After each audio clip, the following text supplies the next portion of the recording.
U.S. did not engage in war. Trump engaged in war. We told him to stop.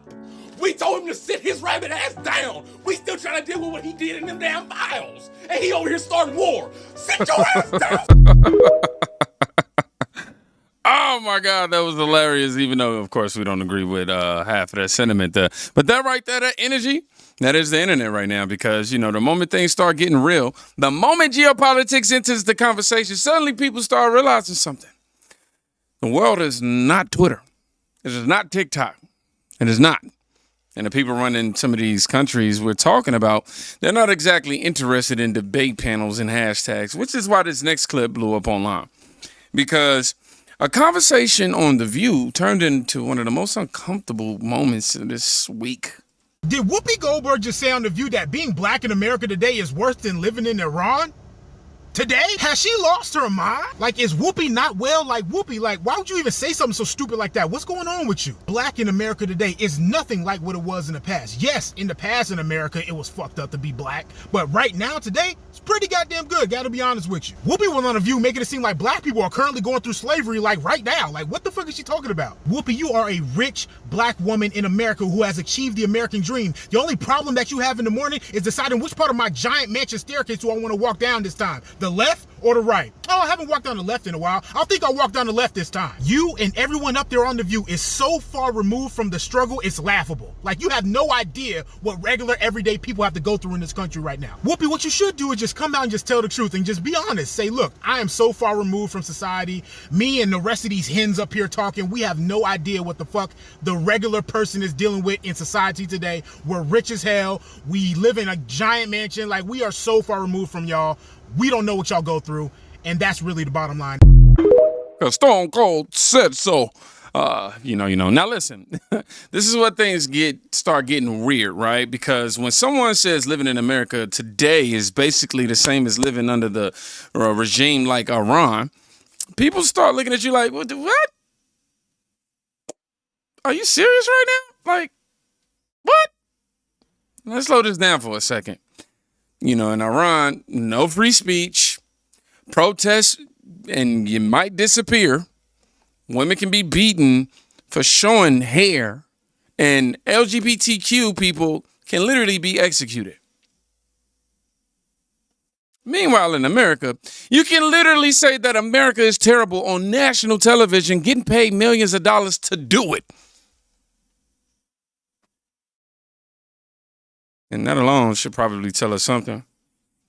And when people online heard that comparison, reactions started coming in pretty fast. I think it's very different to live in the United States in 2025 than it is to live in Iran. Not if you're black. Not for everybody. Not if you're black. This is quite literally one of the stupidest things I've heard someone say in a long time.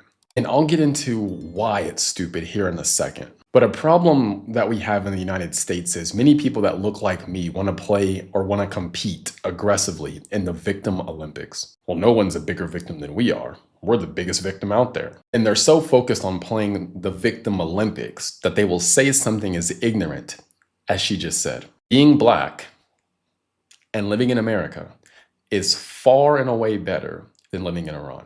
Far and away better.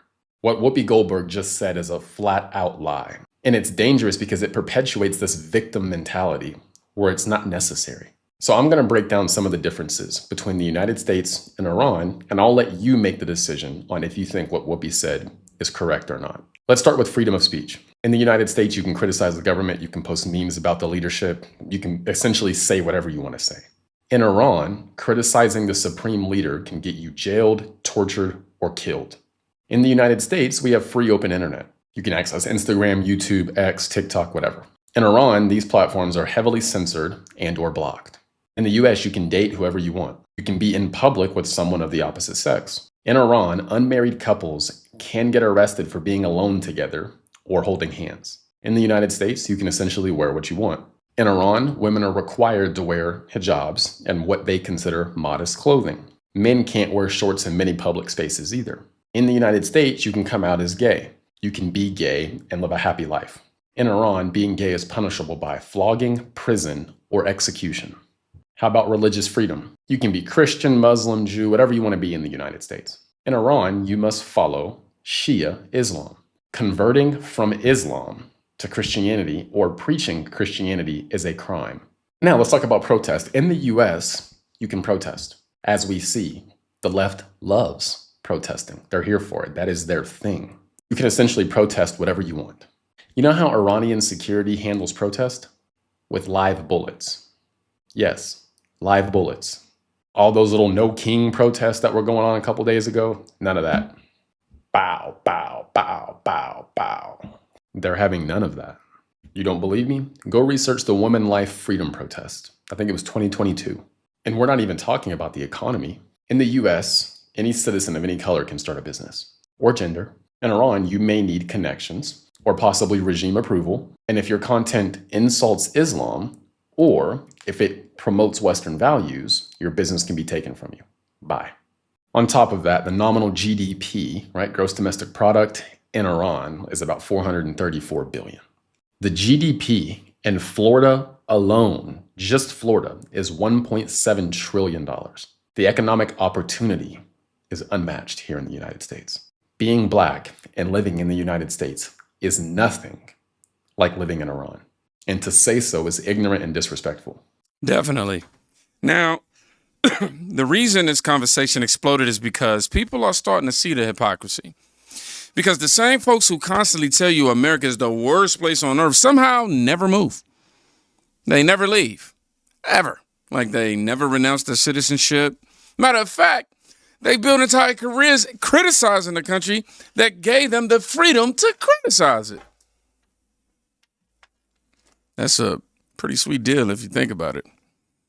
Here's where things start to get a little serious because while TV panels are arguing about narratives, real geopolitical decisions are happening behind the scenes. And some of those decisions trace back to policies from years ago. Watch this. What happened with President Obama, I'll just say this very quickly, and I was in the State Department in the 2000s when we implored the Bush administration not to restrict the engagement with Iran simply to the nuclear file. What happened with President Obama is that for better or worse, and I'm not going to litigate that here, he decided that given the four big problems that have always been on American objectives with Iran, that is enrichment, ballistic missiles, proxies, and democracy inside Iran, that he would put all the last three aside and focus only on the nuclear deal. Now, I'm not going to say that was good or bad. I don't think it was a great idea, but what we have seen, and this is also maybe controversial, and I think a lot of my liberal friends are going to hate me for this. Don't point to me. But okay, I know. I didn't point to you. She's the liberal. Is that unfortunately, you can draw a straight line from the 2015 nuclear deal to October 7th. Iran... I'd love to hear that from some administration officials. That leveling with the American people, what you're saying, these thoughtful comments... Well, I think that what the Trump administration we do have to go to a break here. Okay. There's more on the other side, so hold your thought because I have some follow-up questions for you about what the end game is here and now. Now, that is the type of conversation you don't hear much about. Because when someone who actually dealt with the Iranian regime starts connecting dots, suddenly the narrative gets uncomfortable. Nuclear deal debate, sanctions relief, proxy groups, regional power shifts. Those are not small things. Those are the kind of decisions that actually shape what happens years later. And right now, the United States is dealing with the consequences of decades of policy decisions with Iran, which is why the messaging coming out of the White House recently has been, let's say, very different than we saw in the previous administration, right? Trump writes, there would be no deal with Iran except unconditional surrender. After that, and the selection of a great and acceptable leaders, we and many of our wonderful and very brave allies and partners will work tirelessly to bring Iran back from the brink of destruction, making it economically bigger, better, and stronger than ever before. Iran will have a great future. Make Iran great again, nigga. Oh, wow.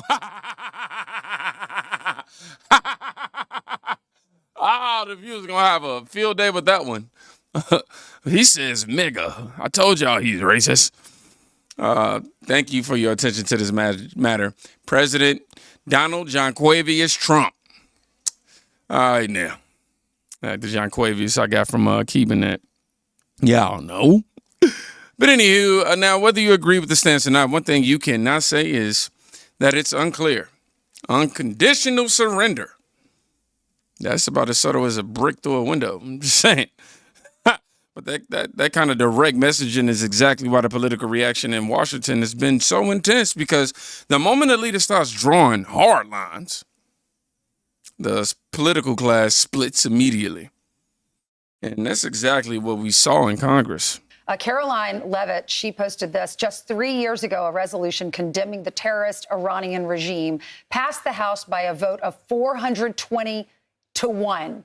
Now, 53 House Democrats just refused to reaffirm that Iran remains the world's largest state sponsor of terrorism.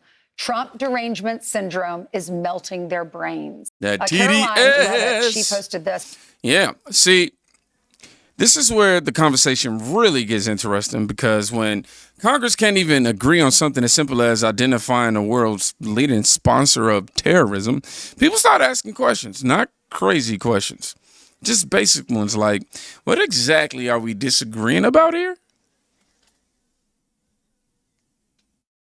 Iran, they fund Hamas. These aren't conspiracy theories, all right? These are things intelligence agencies across multiple administrations have documented for years. So when lawmakers start voting against even acknowledging that reality, people notice. Something else is happening. Regular people, including people from Iran themselves, speaking out. Mr. President Trump, I'm an Iranian girl, but I live in Germany. But I will say thanks, President Trump, for helping the Iranian people.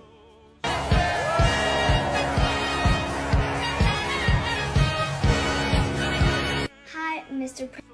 I know that's right. Now that clip right there is something you don't see a lot on cable news.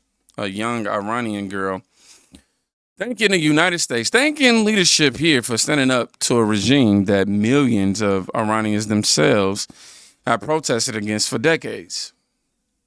Because here's the reality that gets lost in these debates. The Iranian government and the Iranian people are not the same thing. And the loudest voices criticizing America for, from the comfort of American freedom, somehow forget that part. It's pretty weird. So when you step back and look at this entire situation, the reactions online, the TV debates, the policy decisions, the geopolitical stakes. I said states, whatever. Stakes. Y'all know what I mean. You start to see why this conversation suddenly gets very uncomfortable, because once that good old friend reality decides to enter the room, narratives start collapsing.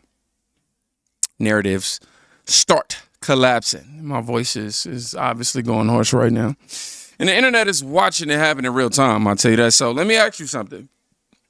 When you hear someone saying living in America is basically the same as living in Iran, do you think that's an honest comparison? Or do you think people are finally starting to push back on that narrative? Now, if you made it to the end of this video, I want you to write, "Stop lying." Seriously, I ain't got nothing else better than that. Right, stop lying. That way I know you made it to the end. Not even for the end. Not even for the algorithm, but for me, man.